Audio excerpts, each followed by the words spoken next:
The Threesome, another entry for my worst of 2025.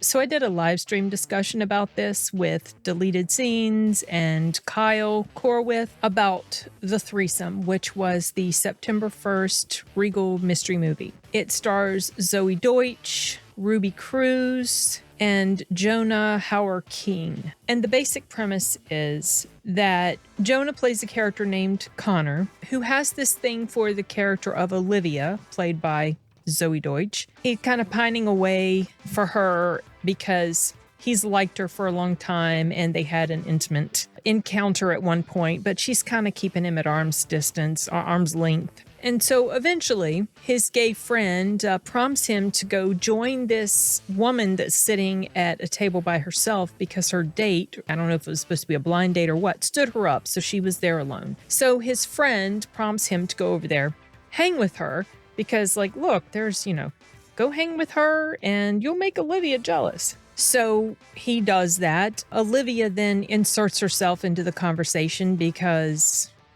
you quickly find out while she doesn't want to commit to him, she also doesn't like the fact that he might be interested in somebody else. So very quickly, Olivia made my shit list in this movie. I did not like her character. They have this night of fun and dancing, and then they decide sort of spontaneously or whatever to have this threesome. So they do. Then there are consequences as a result of this encounter that the three of them had. And I don't think I'm going to hold back from some spoilers in here because I really didn't like this movie, namely because the characters, the two leads, Olivia and Connor, were very unlikable to me, especially Olivia. And what really annoyed me about this movie was that Connor continued to pine away for this girl that was throwing up all sorts of red flags about her as a person. And yet he had this perfectly wonderful alternative right here in the character of Jenny, played by Ruby Cruz. It's like in those romance stories, those typical romance stories where the woman just doesn't realize the right man is in front of her and she kind of takes it for granted and then she wakes up. Well, it's kind of the reverse in this case. In this movie, it's the reverse. The right woman is right there in front of Connor, but Connor's an idiot because for some reason he still has a thing for Olivia, who demonstrates many times that she's really not that great of a person, like at all. And in the end, this happily ever after is that he and Olivia end up together. Well, I didn't tell you the biggest part of this is the fact that the two girls, they get pregnant. Olivia is pregnant, and then he finds out that Jenny is pregnant. Unbeknownst to Olivia, Jenny and Connor had a little thing in the morning after Olivia had left before they all woke up, and he didn't use a condom. She got pregnant. The thing about Jenny is, in this encounter, she stepped outside of her comfort zone. This is not the typical type of person that she is, but she,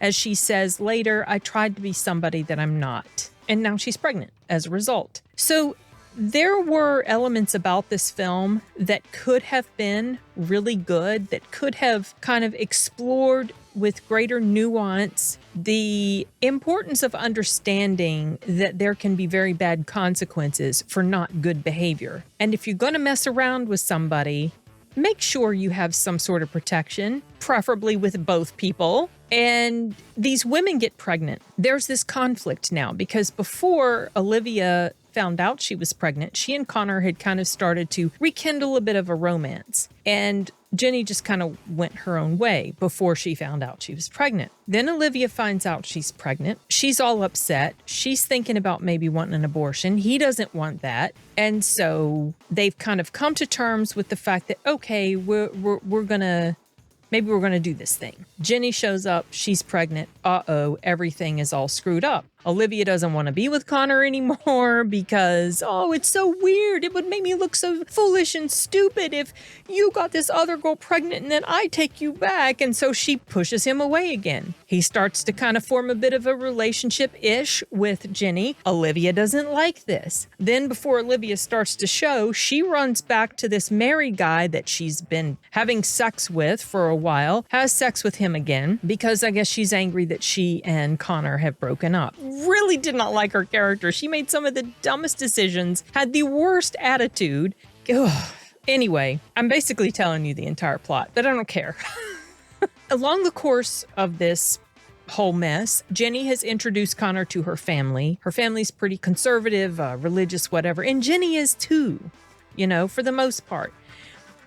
Chibi, her family does not know that Connor is not planning. Here she goes again. Chibi, her family doesn't know that Connor's really not planning to have a relationship with her. He's just pretending to help her save face in front of her parents, and she keeps saying she's going to tell them at some point. Some of the other things that bothered me about this movie, not counting the fact that the whole threesome setup I thought was stupid. The whole dual pregnancies thing, well, that's the whole point of the story. But because they didn't really fully and deeply explore the subject of bad consequences for not good behavior, for irresponsible behavior, bad behavior, it was aggravating. But both of the women, they go to the same OBGYN. Really? What are the odds? They both go into labor on the same day and go to the same hospital. I could buy maybe them going to the same hospital, but on the same day. I know this is written for plot convenience and, story dramatics, but it just felt so contrived. Really? Very contrived. Other things I didn't like about this was, of course, the obligatory line, gender is a lie, sort of nonsense that we have to see thrown into movies so much these days. I've already touched on that. The PC term of unhoused instead of homeless, they're trying to change all that, and it's silly. I mean, unhoused means not housed, which means without a home, which means homeless. Why are we trying to change the term? It's the exact same stupid freaking thing. It doesn't sound any better to say unhoused. In fact, it sounds clunky and ridiculous. Olivia, adding to the list of reasons why I didn't like her, she was so sexist to me. Also, the messaging about, it was basically all Connor's fault that he got these two women pregnant. No, it wasn't. It was both of the women's fault. Getting back to Olivia being sexist, she's complaining about all the things her body's going to go through while she's pregnant, when she's giving birth. And she throws out this line, men should get pregnant. They're already gross. Why do you have to throw out crappy stuff like that? This is the sort of messaging that is just not good for people to repeatedly be bombarded with. And we are. And it seems very intentional. And I don't like it. I also don't like the inconsistency in the stance on abortion that both Connor had and Olivia. I'll give you an example. Connor doesn't want Olivia to have because, he likes her. He wants to have a family and be together. And then when they break up, she had told him at one point, it's not your responsibility. And then she calls him up later and insists that he pay for the abortion because it's his responsibility.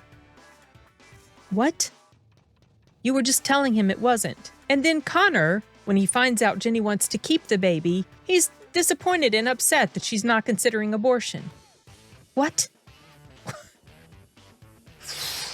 These characters, I'm telling you, I just didn't, oh my gosh. The acting was good pretty much across the board. I have no issues with the acting. I thought Ruby Cruz did a really good job. I'd never really seen her in anything before, and I was impressed. Found out she's the daughter of Brandon Cruz, who played in a show with Bill Bixby in the late 60s and early 70s. I love Bill Bixby. There was one scene that was framed in a cool way. It's a mirror shot. The character of Olivia is sitting on the bed. You can see her reflection in the mirror, and Connor is facing the camera and he's talking to her. I thought that was kind of cool how that was filmed, but that's not really saying a lot of positive things about this movie. I thought that the writing was not super solid. I thought that whatever message they were trying to drive home sort of got lost in the stupid love triangle between the three of them and the dumb choices that the character of Connor kept making when it came to these women. And so, the happily ever after end, this emotional payoff we're supposed to have, it did not feel earned. It felt hollow and dishonest, especially because I'm sitting there watching these idiotic characters and I'm thinking, you dummy, what? You're picking this terrible, the only reason she wants him again. Oh, I forgot to tell you, the big thing is Olivia's baby is not even Connor's. She finds out the baby is from this guy she's been doing it with. So then, of course, that takes off this shame from her to take him back. So then she has the baby and she runs back to Connor wanting to be together, and he agrees. I was just like, it was so...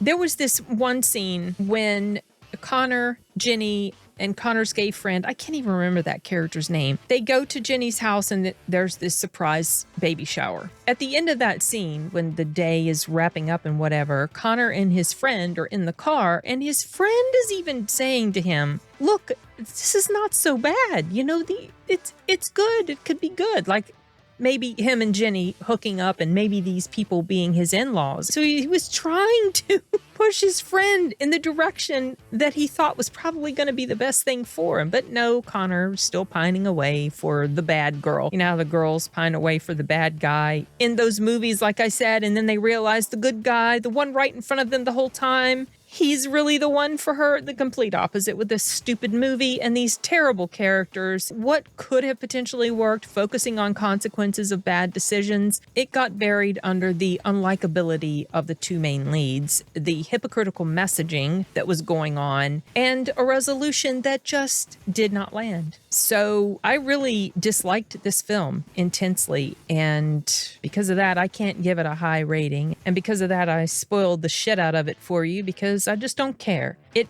just came to theaters, I think, last weekend, or maybe the week that it came out as the mystery movie. I don't even know if it's still in theaters. I don't think it will last long. It's not really a cinematic film that requires a big screen experience. And it's also not the type of film that's going to draw huge audiences. So I hope it underperforms. That's pretty vicious of me. I shouldn't say that.